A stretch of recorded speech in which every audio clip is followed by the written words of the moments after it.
सेवेला गे सेवक झालो तुमच्या नावाला चरणा अहो स्वामी तुझ्या देवायावर करावा गंगा विशुद्धम नितीत पाद स्पर्श सर्वोविचितं चुंबितं पुण्यस्थानं सदायस्थितं तं समाधिस्थं नमामि गंगागिरियोगिनं विठला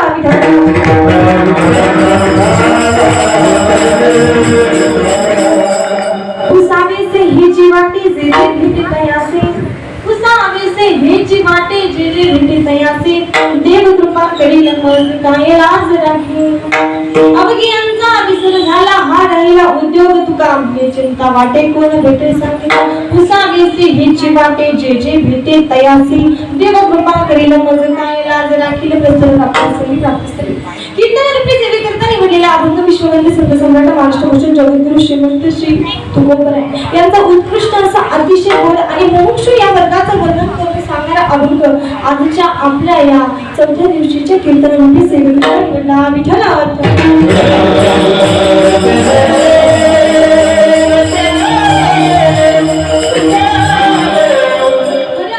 जगद्गुरु तुकोबराय ज्या क्षणी मोक्ष या वर्गामध्ये ज्यांचं पदार्पण झालं तुकोबरायांचं तेव्हा त्यांनी रचलेला हा तुकोबरायांना पुसावेसे हे जीवाटे तुकोबरायांचं म्हणणं आहे की माझ्या जीवनामध्ये जी कोणती एखादी व्यक्ती येईल ना माझ्या जीवनामध्ये कोणी येऊ त्या व्यक्तीला मला एकच प्रश्न विचारावासा वाटतो पुसावेसे म्हणजे विचारावेसे पुसावेसे म्हणजे विचारावेसे पुसावेसे हे जीवाटे मला हेच जी व्यक्ती माझ्या जीवनामध्ये येईल त्या व्यक्तीला मला एवढं एकच हेची म्हणजे हेच विचारावंसं वाटतं कोणतं ते देव कृपा करील माझं काय लाज राखील माझ्या जीवनामध्ये कोणतीही व्यक्ती येऊ त्या व्यक्तीला मला एकच प्रश्न विचारावा वाटतो काका तुम्ही माझ्या घरी आलेत ना मावशी तुम्ही माझ्या घरी आलेत ना मला सांगा तो पांडुरंग परमात्मा माझ्यावर दया करेल तो भगवान परमात्मा माझ्यावर कृपा करेल सांगा देव केव्हा भेटेल जे येईल त्याला हेच विचारता नवे नवे दिवस रात्र तुकोबरायांचं हेच काम लोकांनी तुकोबरायांना म्हणावं काकू तुकोबराय तुम्हाला दुसरं काही सुचत नाही घरी आलेल्या प्रत्येक वेळेस कोणीही येऊ काही कारणास्तव येऊ तुम्ही आपलं पुसावेसे हेची वाटे देव कृपा करेल का देव कृपा करेल का देव तुम्हाला दुसरं काही सुचत नाही का असं तुकोबरायांना लोकांनी विचारलं तुकोबराय म्हणजे नाही मला दुसरं तिसरं काहीच सुचत नाही माझ्या चित्ताला बाकी सर्वस्वाचा विसर पडला तुकोबराय म्हणतात अवघी यांचा विसर झाला हा राहिला उद्योग बाकी सर्व तत्वाचा या चित्ताला अंतःकरण वृत्तीला विसर पडला एवढा एक हाच राहिला उद्योग एवढा एकच उद्योग कोणता पांडुरंग विधाने पांडुरंग जागृती स्वप्नी पांडुरंग जागृती स्वप्नी सुषुप्ती आठवे बस रात्रंदिवस खाता पिता उठता बसता बस माझ्या पांडुरंग परमात्म्याचं ज्ञान एवढंच मला आठवतं म्हणून जी व्यक्ती येईल त्या व्यक्तीला मला एकच विचारावंसं वाटतं माझ्या पांडुरंग परमात्मा मला भेटेल का हो बरं ठीक आहे तुकोबराय तुमच्या जीवनामध्ये कोणी पण येवं तुम्हाला एवढंच विचारावंसं वाटतं ना देव भेटेल का मग मला सांगा आजपर्यंत तुम्हाला त्याचं योग्य असं उत्तर एखाद्या तरी व्यक्तीने सांगितलं का की परमात्मा पंढरीश भक्तकाम कल्पतरू भगवान पंढरीश पांडुरंग परमात्मा भेट देईल तुकोबराय असं एकाने तरी म्हटलं का तुकोबराय म्हणतात तीच तर चिंता वाटते तुका मी चिंता वाटे कोण ते सांगेचा योग्य असं उत्तर सांगणारा माझ्या जीवनामध्ये मला कोणी भेटतं की नाही त्याचीच मला चिंता वाटते बस देव कृपा करील माझा काय लाज राखील हा झाला अभंगाचा सरळ म्हणजे मला असं वाटतंय एवढं साधा सरळ भावार्थ सांगितल्यानंतर माझ्या ऐवजी आता मला पुढे कीर्तनात काय बोलायचंय म्हणजे मी 2 तास काय कीर्तन करणार हे तुम्हाला जवळ आता म्हणजे कीर्तन आता हे 2 तास काय बोलणार हे सगळं तुम्हाला म्हणजे तुम्हाला आता बोलायचं एकच शब्द बोलायचं म्हणजे तुमचं आता तुम्हाला सगळं कळून गेलं बरोबर आहे की नाही मग माझं म्हणणं आहे आता की आता आपण जय विठ्ठल चालेल का विठ्ठल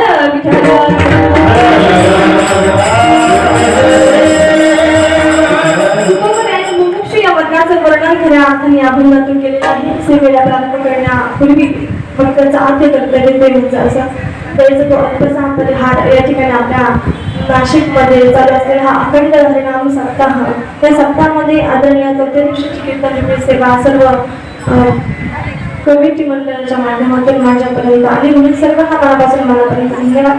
त्या पद्धतीने विशेष करून आमचे विवेक दादा सोनवणे असतात. आता काही घाबरायचंच काम नाही, कारण आपल्याच ना एक सिस्टम आहे. आवाज कमी करा का वाढवा का कमी काही म्हणायचं काम राहिलं नाही. आणि म्हणजे माझ्या तोंडातून मी नेमकी स्तुती तरी करू कुणाची मला सांगा. मी सांगण्यापेक्षा तुम्हाला सर्व दिसतंय. जेव्हा पद्मात वाजत होता तेव्हा माझे हावभाव काहीच नव्हते. नेमकं मला विचार येत होता. आता काही समस्या शिकलेल्या असतात, त्यांचे ठरलेले काही वाक्य राहतात. इथले बघा तिकडे दुसरीकडचे सारखे ठरलेले वाक्य राहतात आणि त्यांना ते बोलता येतं. पण मी कुठे समस्या शिकलेली नाही ना. माझ्या वडिलांकडून माझा अभ्यास झालेला, मला काही तसले ठरलेले वाक्य येत नाही. मग माझा नेमका विचार चालू होता की मी यांना नेमकी उपमा कोणती दे. नाही का, ज्यावेळेस मृदंग वाजत होता त्यावेळेस जसा विधानचा आवाज उभा असा आवाज कानावर येत होता. जणू परमात्मा भगवान शिवशंकर प्रकट व्हावे, त्यांनी हातामध्ये डमरू घ्यावं, जणू काही शिव तांडव सुरू व्हावे. ताटवी गलच लप्रमा पापी कसरे तरी गलाम्या विता बुदंग पाण्या तवर्त वर्त वर्त वर्ते नाद वर्त वर्वयच्च नारे चंद्र तांडवांत अशी अवस्था होती. आदरणीय या ठिकाणी सर्व असणाऱ्या देवीची नारायणी स्वरूपा देवीची या ठिकाणी सर्वजण आहेत. सर्व प्रभूजी आहे, गाणवृंद आहे, कोणी कलावृंद आहे, कोणी तत्ववृंद आहे, कोणी ज्ञानवृंद आहे, कोणी वाद्यवृंद आहे. आदरणीय भागवताचार्य पिताश्री या ठिकाणी आहेत. आदरणीय ज्यांच्याकडे आमची राहण्याची व्यवस्था आहे, एका मुलीप्रमाणे प्रेम करतात आमचे आदरणीय दिलीप प्रभूजी आहे, विवेक दादा आहे, सर्व परिवार या ठिकाणी आहे. म्हणून सर्वांना मनापासून मनापर्यंत धन्यवाद. हातपुढे बसलेले, मागं बसलेले, इकडे अजून तुम्ही बरंच असं स्टेडियम टाईप बसतो, असं क्रिकेट बघायला बसल्यासारखं मस्त थोडी जागा ठेवली तिथं असं पाहून म्हणजे हे बघताना छान वाटतं नाही का. अतिशय सुंदर बाबत आपले अतिशय सुंदर असं वातावरण आहे. आता आपण काकडे करून जाण्याचा प्रयत्न. मला फक्त एकच शब्द म्हणायचा करून तो सुद्धा तुमच्या मनात. आता आपण काकडच करू नाही बोलत. सर्वांना मनापासून धन्यवाद. ज्यांचं नाव घेतलं ते देव समजा, ज्यांचं नाव घेतलं ते फक्त नवरदेव समजून आता बाकीचं महादेव वगैरे समजून करायची सभा विठ्ठल.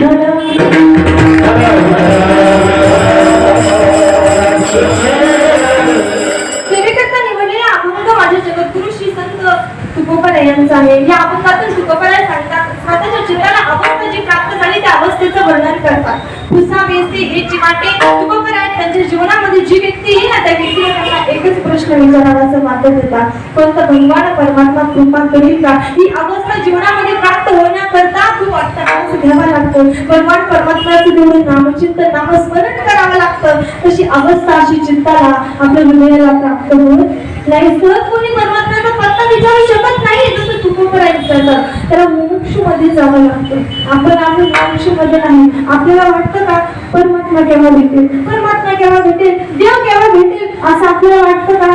कधीतरी वाटतं, कधीतरी बरोबर, कधीतरी म्हणजे जेव्हा पूर्व जन्म सुखदुःख येईल तेव्हा आपल्याला वाटतं. पण दररोज प्रत्येक क्षणाला परमात्मा हवाचा वाटावा असं कधी आपल्याला वाटत नाही. म्हणजे वाटावा असं जर वाटत असेल तर आपल्याला मुमुक्षु मध्ये जावं लागेल. मुमुक्षु हा तिसरा वर्ग आहे शास्त्रात. त्याच्या अगोदर 2-3 वर्ग सांगितले. एक म्हणजे पामर, दुसरा म्हणजे विषयी, तिसरा म्हणजे मुमुक्षु, चौथा आहे मुक्त.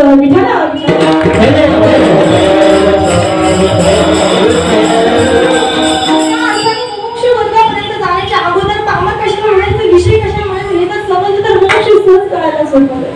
म्हणून पामर उत्कृष्ट विषय असो किंवा निकृष्ट विषय असो, पण ज्या व्यक्तीला भोग भोगण्याच्या पलीकडे दुसरं काहीच सुचत नाही. बरं, याचं जीवन सुखम जीवन जे आलं त्याचं सुखी आहे. एखादा मित्र व्यसनी भेटला, त्याच्या नादीला अपेयाचे पाण्या खाद्याचे भोजन, त्याच्या नादीला लगेच पाणी पिणं, दारू पिणं, मांस भक्षण करणं, यावत जीवन सुखम जीवन. त्याच्यातच स्वतःला सुखी समजतो. आपल्या जर शरीराला एखादी जखम झाली असल्याने त्या जखमेत जर किडा असला तर किड्याला जर आपण असं वरती धरून काढलं तो किडा पुन्हा त्या जखमेत जाण्याचा प्रयत्न करतो की आपण त्याला बाहेर काढले म्हणून आपल्या हात घालून सत्कार करतो. काय करतो तुमच्या अंदाजे? पुन्हा त्यात जाण्याचा प्रयत्न करतो. म्हणजे मानवाच्या दृष्टिकोनातून ही चिडच आहे हे जर त्याला कळलं असतं तर तो त्या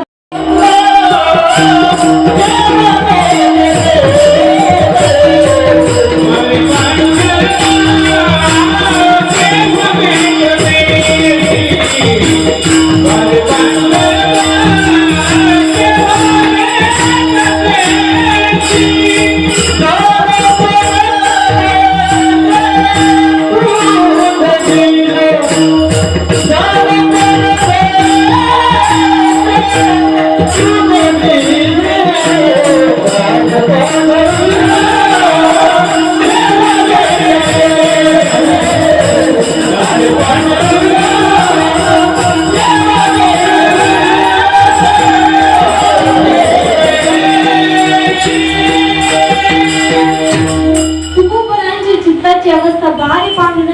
केव्हा भेट देशी हे पांडुरंगा, केव्हा भेटशील जी व्यक्ती तुकोबरायांच्या जीवनामध्ये येईल ना त्या व्यक्तीला माझ्या तुकोबरायांनी एकच प्रश्न विचारावा, माझा पांडुरंग भेटेल, माझा विठ्ठल भेटेल, केव्हा भेटेल मग सांगू पाहिजे नाही का. अहो कोणी गावी आहे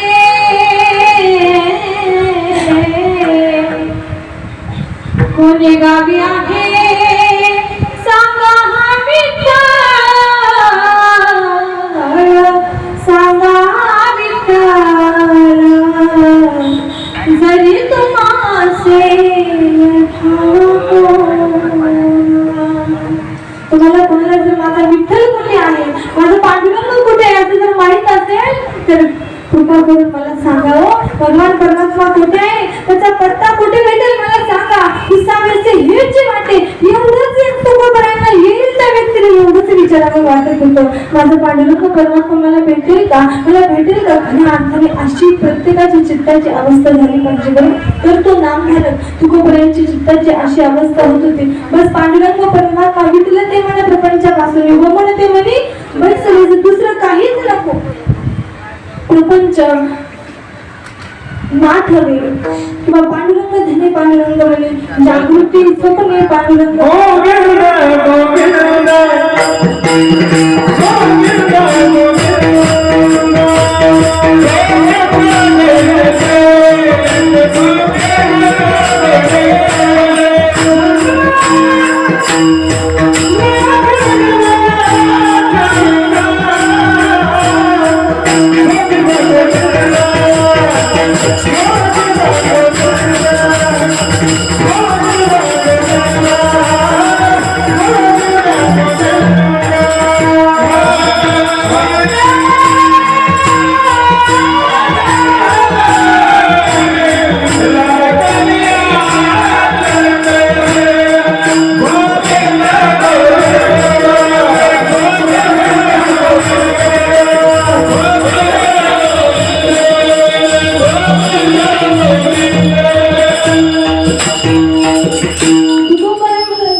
माझ्या मनाला माझा अंतःकरणाला छंद लागलेला आहे आणि म्हणून त्या छंदाचा परिणाम येईल त्याला एकच विचारतात, पांडुरंग भेटेल का, देव भेटेल का. फक्त तुकोबरायच नाही, आपले अष्टादश संत बघा सर्वांनी त्या देवाचा पत्ता विचारला का, हो माझा भगवान परमात्मा मला भेटेल का. फक्त तुकोबराने एक भागवत जर उघडलं तर त्या भागवतामध्ये वाटेल तेवढी उदाहरणं आपल्याला भेटते. तर गोपिकांची सुद्धा अशीच अवस्था होती, गोपिकांनी सुद्धा त्या विश्वधर्मी अशा सुंदर भगवान परमात्म्याचा पत्ता विचारावा. कोई कही और कबीर सुद्धा म्हणतात एका ठिकाणी, कोई कही और प्रभु आवानगे, कोई कही और प्रभु आवानगे,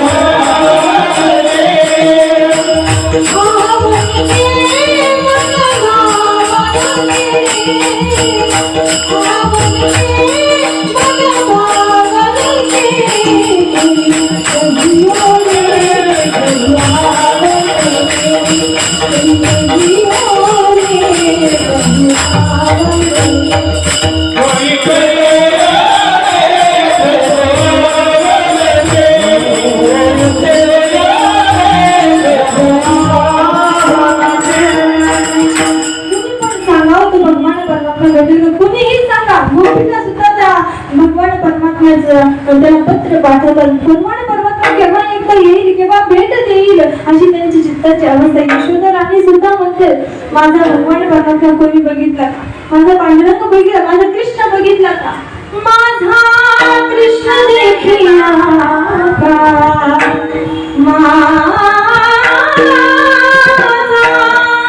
कृष्ण देखिला का, कुणीतरी सांगा गे सांगा, कुणीतरी सांगा गे सांगा, कुणीतरी सांगा गे सांगा, कुणीतरी सांगा गे सांगा.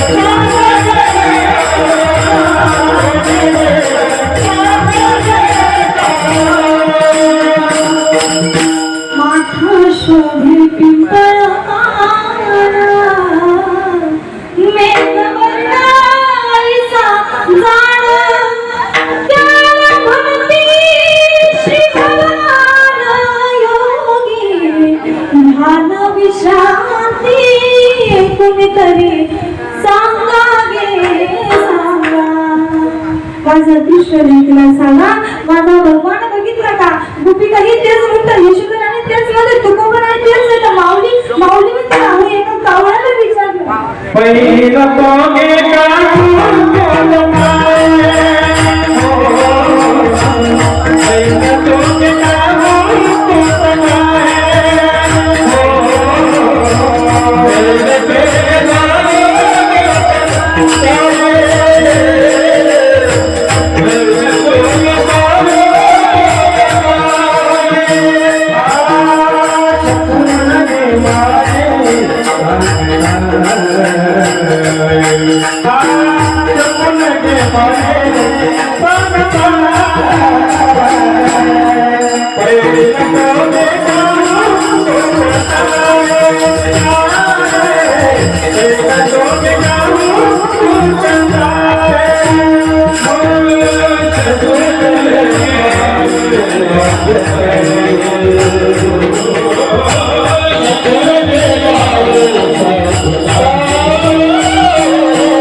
काय तुम्ही विषय काय? माऊली माऊली तर साधक आहे. माऊली कुठं कोणाला विचारावं? कावळ्याला कावळ्याला कोणी विचारतं का देवाबद्दल? पण कावळा काय साधं समजतो का आपण? कावळा हे आपल्या सर्वांचा भाग होत होतोय. साधा आहे का कावळा? काय समजत नाही. त्या कावळ्याकडे शकून जाण्याची कला असते. म्हणून शकून नदी माये सांगत आहे. पहिले तिराला एक कावळा कोकत होता, गावगाव करीत होता. माऊली ज्ञानोबरांनी त्या कावळ्याला विचारलं, कावळा सांग माझा पांडुरंग पाहुणे पंढरी राव घराकडे येते. अरे उठ उठ रे काहू, तुझे सोन्यानं पडलेले पाहू. अरे तू उठ. जर आपण एखादी गोष्ट कावळ्याला विचारली आणि जर कावळा कावगाव करून उडाले तर आपण समजू बस ती गोष्ट होणार म्हणजे होणार. असं पूर्वीच्या महिलांचं, पूर्वीच्या जुन्या लोकांचं ते मत असतं. तसं बाबा तू एकदा आम्हाला शकून जा आणि उडून जा, असं माऊली ज्ञानोबरांचं म्हणणं आहे. विठ्ठल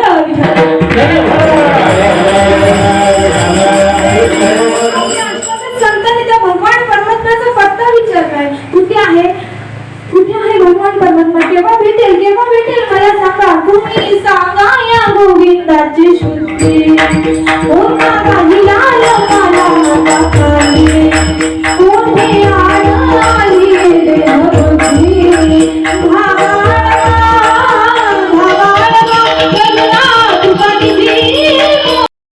किती अवस्था आणि तुझे हाडकं मोड आहे का नाही? तुझे हाडकं मोजायला सुद्धा कोणी नाही, अशी अवस्था आहे. माझं उदाहरणाच्या ठिकाणी मला सांगण्याचा तात्पर्याचा भावार्थ हा असंच राहिलो. माय बापनो ते मडकं शिंक्यावर कुठपर्यंत त्याच्यात लोणी आहे तोपर्यंत. तसं हा देह कितीही पुण्य केलं स्वर्गात जाण्यासाठी, तर स्वर्गात गेलो तरी कुठपर्यंत पुण्यरूपी लोणी आहे तोपर्यंत. एकदा की पुण्यरूपी लोणी याच्यातलं संपलं की तुका म्हणजे जातील पुण्यक्षय अधोगती. पुन्हा अधोगती म्हणजे खाली यावं लागतं. कसं यावं लागतं सांगू? पुन्हा यावं हातामध्ये. एकदा काय झालं, भगवान प्रभू रामचंद्र आणि सीतामाया बसलेले होते. बसलेले असताना काही अध्यात्माची चर्चा सुरू होती आणि चर्चा थांबवून प्रभू रामचंद्र मध्येच बघितले, शांत झाले आणि स्मित हसले गेले. सीतारामाने विचारलं, सीतामाई म्हणते प्रभू का हसलात आपण? प्रभू म्हणजे काही असंच उगाच हसले. म्हणजे असं उगाच करून ज्याला काही कळत नाही ते कधी हसून उठत नाही, काही त्याला कारण लागत नाही, काही नाही, कधी हे करतात. बरोबर, जे कारणाशिवाय हसत नाही. महाभारताचा विचार केला तर द्रौपदी एकदा हसली म्हणून महाभारत घडलं. जेव्हा पितामह भीष्माचार्यांसोबत दुसऱ्यांदा हसली, पितामहाने विचारलं द्रौपदी का हसली मला सांग. बरोबर, मग तो पहिली एकदा हसली म्हणून महाभारत घडलं.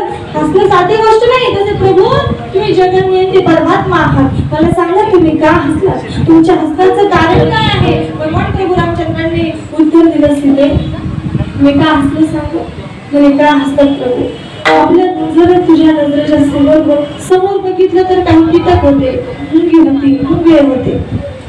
काय होते, मुंगे होते.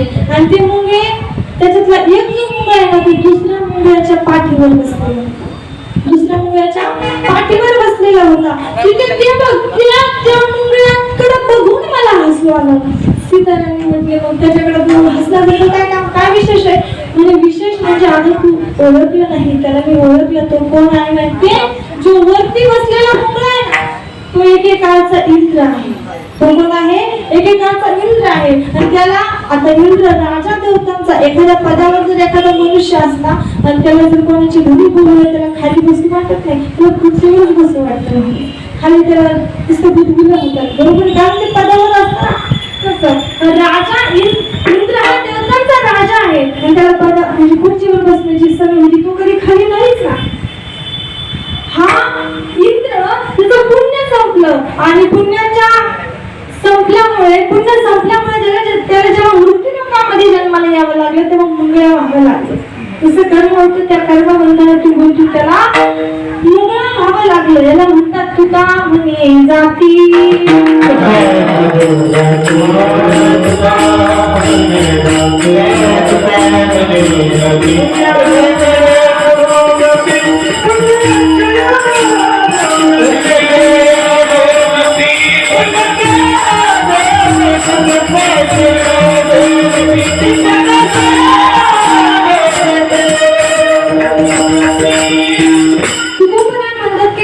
पुण्याचा क्षय झाला की अधोगतीला यावं लागतं. म्हणूनच म्हणजे आपण हे काबर बघत होतो, विषयी प्रकार बघत होतो. पहिला बघितला पामर, दुसरा आहे विषयी. म्हणजे वाटेल तसं ग्रंथाचं ज्ञान करून घ्यायचं आणि पुन्हा स्वर्गपदाची वगैरे अपेक्षा करून ते भोग संपादन करून घ्यायचे. याला म्हणतात विषयी. विठ्ठल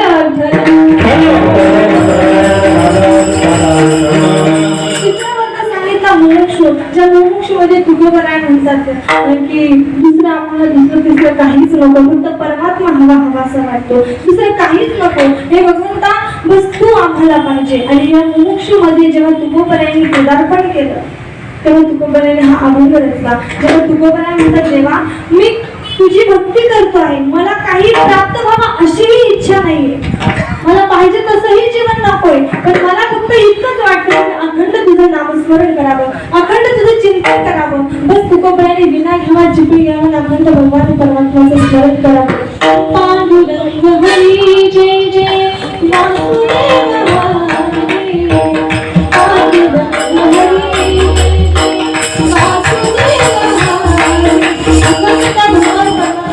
हरी चिंतन करावं. म्हणजे येईल त्या व्यक्तीला एकच प्रश्न विचारावा का, माझा पांडुरंग परमात्मा मला भेटेल का, माझा भगवान परमात्मा मला भेटेल का, माझा विठ्ठल मला भेटेल का, येईल त्याला हेच विचारतात अभंगाचं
माझ्या जीवनामध्ये येईल त्या व्यक्तीला मला एकच विचारावंसं वाटतं, काय देव माझ्यावर कृपा करेल का? जे येईल त्याला एकच विचारावंसं वाटतं, भगवान परमात्मा भेटेल का? ही तुकोबरांच्या जीवनाला प्राप्त झालेली अवस्था का?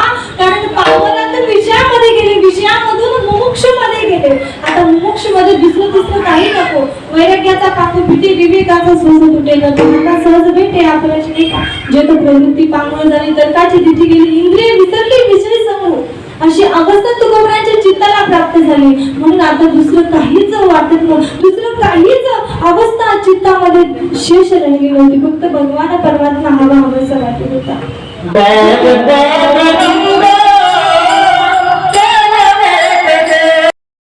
त्याला ते दुःख आहे, किळस आहे हे समजलं नाही. यावत जीवन सुखम जीवन आहे त्याच्यातच तो रममान आहे. असं तर आपण असू, उत्कृष्ट भोग आहे किंवा निकृष्ट आहे आपल्याला ज्ञानही नाही, पण संसारामध्ये जीवन जगत असताना उत्कृष्ट असो किंवा निकृष्ट, पण भोग समोर आला तो भोग भोगण्याच्या पलीकडे ज्या व्यक्तीला काहीच सुचत नाही त्याला म्हणायचं पावर. मग तुमच्यापैकी बसल्या बसल्या तुमच्या तुम्ही ऍडिट करून ठरवा, आपण पावर आहे विषयी आहे किंवा मुक्त आहोत की जीवनमुक्त आहोत की मुक्त आहोत, नाही का?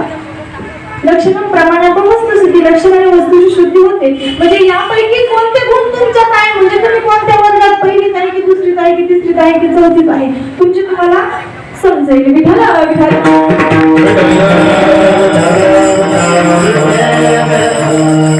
तुम्हाला जर वाटत असेल उत्कृष्ट विषय निकृष्ट विषय पण भोग भोगण्यापलीकडे दुसरं काहीच सुचत नाही, असं जर तुमच्या चित्ताची अवस्था असेल तर समजून चला तुम्ही कोणत्या वर्गामध्ये आहे. तो तुम्ही म्हणशाल आमची शाळा होईल गेला कोणत्या वर्गात? पामरमध्ये. आणि दुसरा वर्ग सांगितला विषय. शास्त्राने जे उत्कृष्ट उत्कृष्ट पद्धतीचे भोग सांगितले ते भोग संपादन करून घेऊन ते भोग भोगतो त्याला म्हणायचं विषय. शास्त्राने उत्कृष्ट पद्धत ज्ञानेश्वरी वाचल्याने असं असं फळ प्राप्त होतं. म्हणून आपण ज्ञानेश्वरी वाचावं आणि माऊलीकडे मागून काहीतरी मागणं झालं विषय. काहीतरी आस आहे अंतःकरणामध्ये विषयी प्रकार. तुकोबा काय म्हणतात, याच्यात जर आपण गुरफटत बसू तर परमात्मा आपल्याला भेटणार नाही. तुम्ही बघा भागवतामध्ये एक उदाहरण येतं, नहुष राजाचं उदाहरण तुम्ही ऐकून असाल. नहुष राजाने 100 यज्ञ केले. कशा करता? स्वर्गपतीचा इंद्राची जागा घेण्याकरता. इंद्राने कित्येक यज्ञ यागादी कर्म करून मग स्वर्गपद प्राप्त केलं, बरोबर? पण मला सांगा, नहुष राजा ही तेच करीत होता. स्वर्गपदाच्या ठिकाणी जाऊन एखाद्या विषयाच्या ठिकाणी जाऊन स्वर्गपद प्राप्त करणं म्हणजे परमात्मा प्राप्ती करणं आहे, असं आहे का? स्वर्गपदाच्या ठिकाणी गेलं म्हणजे पांडुरंगाच्या जवळ गेलं, असं आहे का?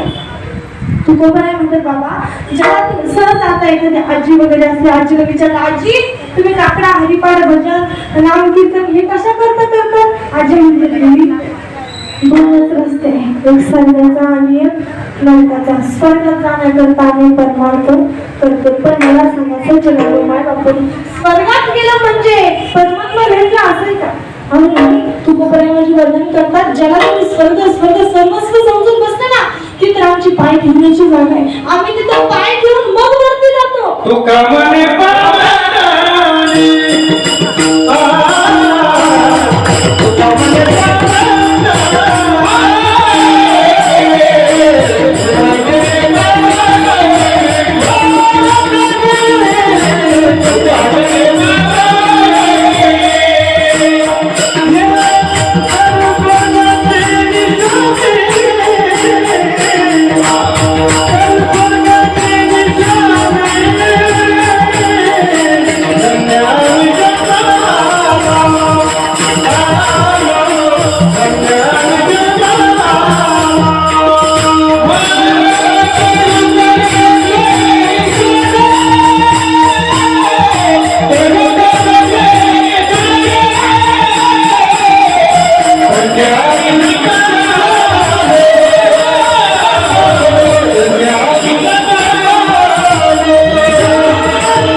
स्वर्ग म्हणतात ना, त्या ठिकाणी आम्ही पाय देऊन आणि मग वरती जातो, आमचे पाय ठेवण्याची जागा.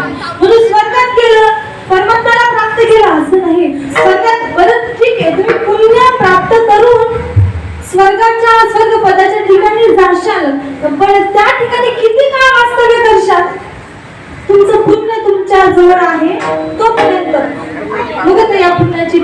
सगळी चित्रपटाची आणि येऊ लागले माझं मृत्यूला पुन्हा मृत्यूमध्ये यावं लागतं. तुका म्हणे जाती पुण्यक्षया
क्षय होईपर्यंत एकदा की पुण्याचा क्षय झाला ते पाच वर्ग लोक विषाण क्षय पुण्य वर्त लोक विषम दिये भोवतळ धर्म म्हणून प्रपन्न करतात तम काम कामना जोपर्यंत पुण्य आहे तोपर्यंत आपण स्वर्गात आहे. एकदा की पुण्य संपलं की पुन्हा यावं लागतं. कसं यावं लागतं तुम्हाला सांगू एक व्यावहारिक दृष्टिकोनातून बघा. व्यावहारिक उदाहरण आहे. आपल्या घरामध्ये लोणी असतं, दही असतं, ताक असतं, तूप असतं, बरोबर. आणि ते दही असतं, ते दही आपण कशात ठेवतो? प्लास्टिकच्या पिशवी, बरोबर. मग कोणत्यात मडक्यात ठेवतो, बरोबर. बाबांना माहिती होतं कशात ठेवतो? मडक्यात ठेवतो. बरं, मडक्यात ज्या मडक्यात आपण दही ठेवतो, लोणी ठेवतो, ते मडकं कुठं असतं बाबा? शिक्क्यावर असतं. बाकीचे जे रिकामटे मडके ते कुठं असतात? खाली उतरलेलं असतं. ज्याच्यामध्ये लोणी आहे ते मडकं वरती टाकलेलं आणि ज्याच्यामध्ये काहीच नाही मोकळी आहे सपाट ते खाली. असं झालं. एका म्हातारीने लोणी केलं आणि ते मडकं असं वरती टाकून म्हणजे वरती राहताना वरती ते असे फुगलेले असतात. असे म्हणजे त्यांना लोक सुद्धा फुगवतात कधी कधी. असे फुगवतात फुगवतात फुगवतात वरती नाव सोडून देतात. जेव्हा तो फुगा फुटतो ना असा फुटतो. असं जर फुटला तर त्याच्या झिरमिळा होऊन जेव्हा खाली जमिनीवर पडतो मजल सुद्धा पुन्हा येतो. असं फुटतं नाही का? तसं ते फुगलेलं मडकं आणि ते वर टाकलेलं मडकं खालच्या मडक्याला काय म्हटलं माहिती का? अरे बघ तू आणि मी. वरचं मडकं म्हणते खालच्या मडक्याला 5-25 मडके होते मोकळे. वरचं मडकं म्हणतं तू आणि मी दोघं पण एकाच कुंभार दादाच्या पाठीवर आपली माते एकाच कुंभारला एकाच आव्यात आपण तयार झालो. एकाच मार्गाने आपल्याला घडवलं. एकच आकार. तुम्ही तसेच मी तसेच एकच रंग. तुझा लाल माझा लाल किंवा तुझाही काळा माझाही काळा सारखेच आपण. पण बघ तुम्ही तिथले तिथंच खाली आणि मी जसं पाठीला प्रमोशन मिळालं असं बोललं मी सगळ्यात वरती. त्याने दररोज त्याला टोकावं खालच्या मार्गाला. पण खालचे काय साधे असतात का? तुझं आता आम्ही 2 तास उभं नांदेची गादी बघून ऐकून घेतात नाही का? खरं कोण ऐकत आमचं?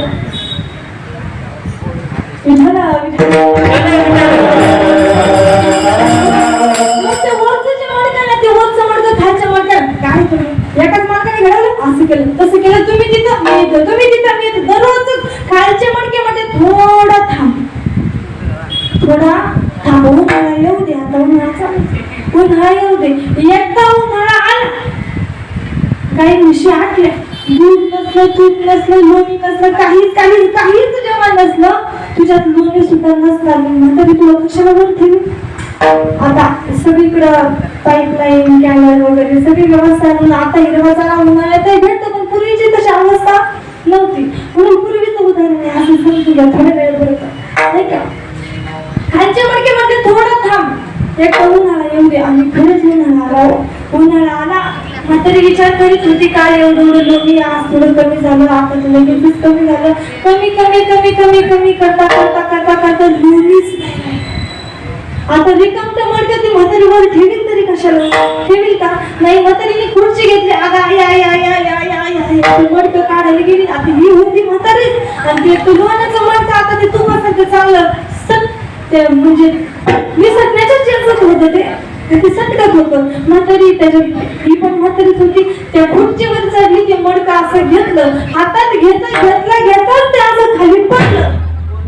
दणकन जमिनीवर आता निसटलं, निसटलं. तसं त्याचं काय झालं हे तर तुम्हाला सांगावं लागणार नाही ना. काय झालं असेल त्या मडक्याचं? तुकडे. मग त्याच्यातलं एक मडकं, एक तुकडा म्हातारीच्या एक अजून कशाच्या तरी साठी लागले, एक अजून कशाच्या तरी साठी मडका, एक अजून कसे असे मडकेचे तुकडे वाटून गेले. मग खालचे जे उतरंडीले मडके होते ते मडके म्हटले, बाबा रे बरं चाललं ना तुझं? तर म्हटलं कशाचं काय आता तेवढं आम्ही तरी बरे म्हटला, वर नाही खाली नाही, तुझं काय हाल?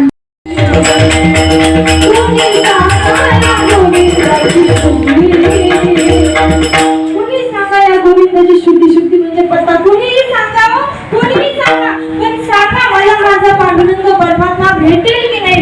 म्हणजे असे अंतःकरणात कर्म, एखाद्याच्या अंतःकरणामध्ये जर कर्म असेल ना, तर तो व्यक्ती समोरचा किती अधिकाराचा आहे, किती पात्रतेचा आहे हे बघत नाही, बस आलं की लगेच विचारतो, सांगा देव भेटेल काय? सजीव असतो कोणालाही विचारायचं, सांगा देव भेटेल का? अशी अवस्था माझ्या तुकोबरायांची होती. म्हणून जीवनामध्ये कोणीही तुकोबरायांचे पुसा वेसे म्हणजे त्यांना हेच पुसावंसं विचारावंसं वाटायचं. हेची दुसरं पद खऱ्या अर्थाने अतिशय महत्वाचं आहे या अभंगामध्ये. हेची वाटे, हेची म्हणजे हा जो च शब्द आहे ना, हा अन्यायाची आवृत्ती करतो. हेची म्हणजे याच्या व्यतिरिक्त दुसरं काहीच नाही. आपल्याला सुद्धा वाटतं, पण हेची आपल्या हेच मध्ये कित्येक आले बरोबर, पण नाही तुकोबरायांचं दुसरं काही हेची वाटे म्हणजे मला हेची एकच पुसावंसं विचारावंसं वाटतं. अन्यायाची आवृत्ती करतो. तुम्ही बघा आता लग्न चालेल बरोबर, आपल्या घरी पत्रिका आल्या 28 तारीख, बस आले घरी आल्याबरोबर दिलीप प्रभूंच्या घरी पत्रिका आली आणि प्रभूच्या अशी बसली होते. विवेक दादा म्हणते ती पत्रिका अशी घेतली, दादा म्हणते 28 तारीख काय झालं?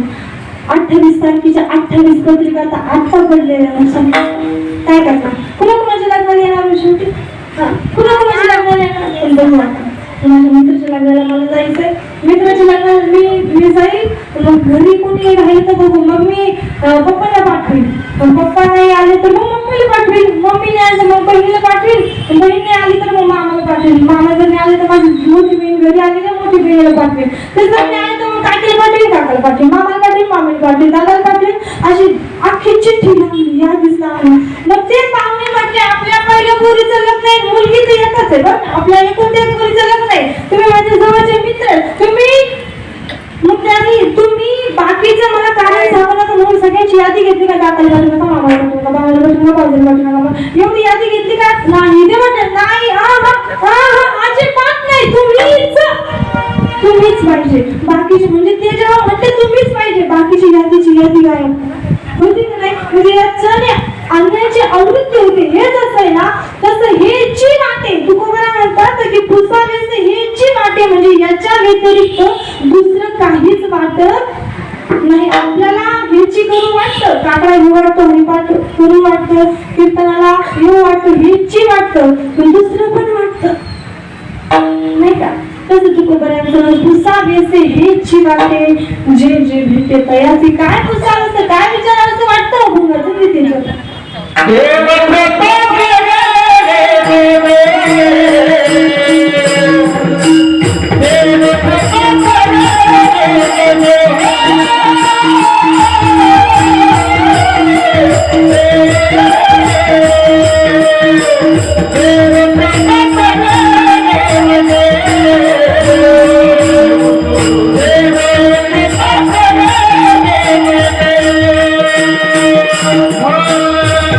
Oh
काय वाटतं फक्त भगवान परमात्मा माझ्यावर कृपा करील का काय मी उद्धार पावेन माझा उद्धार होईल का माझ्या कर्माची खंडन आहे का तो नारायण माझ्यावर काय कृपा करील नारायण हा तुकोबरायांचा अभिप्राय नाही यामध्ये सर्व प्रश्न तुकोबरायांनी विचारले माझ्या कर्माची खंडना होईल का भगवान परमात्मा त्याच्या नारायण जागा देईल का असं त्याचं कित्येक या खूप मोठ्या असणाऱ्या अवंगांतून तुकोबरायांनी देवाला प्रश्न विचारलेले आहेत की देवा तू माझ्यावर कृपा करशील का हीच मला किंवा माझं लज्जा रक्षण करशील का असं माझ्या मनामध्ये खंत आहे माझा प्रश्न आहे भगवंताकडे देवा माझी लज्जा रक्षण करशील का देव कृपा करील मग काय लाज राखील तुकोबरायांना लाज वाटते पण आता तुकोबरायांना पहिला हा प्रश्न विचारला पाहिजे की तुकोबराय तुम्हाला लज्जा लाज कशाची वाटते आमच्यासाठी तर नाही वाटत ना हरिपाठ म्हणण्याची काकडा करण्याची कीर्तन करण्याची नाही का आपण जर एखाद्या मुलाला म्हटलं ना घे पकवास म्हणतो आमच्या घरातले माणसं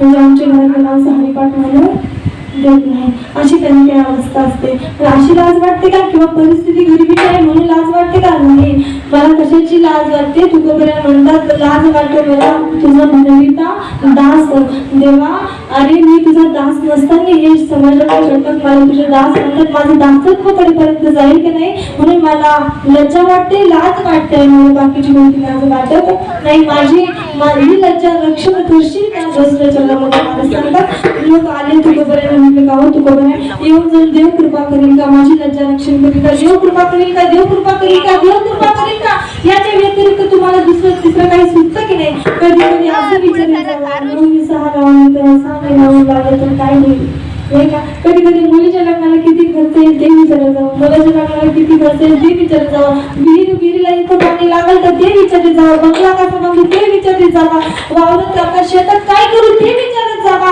पण तुमचं आपलं खेळ सुटले देव कृपा करील मग काहीला जर ऐकलं तुम्हाला एवढं सोडून दुसरं काही सुचत नाही का तुकोबराय म्हणत नाही बाबा बाकीचं सर्व चिंता आमच्या विसर पडलेला आहे म्हणून दिसलं नाही. अवघियाचा विसर झाला अवघियाचा विसर झाला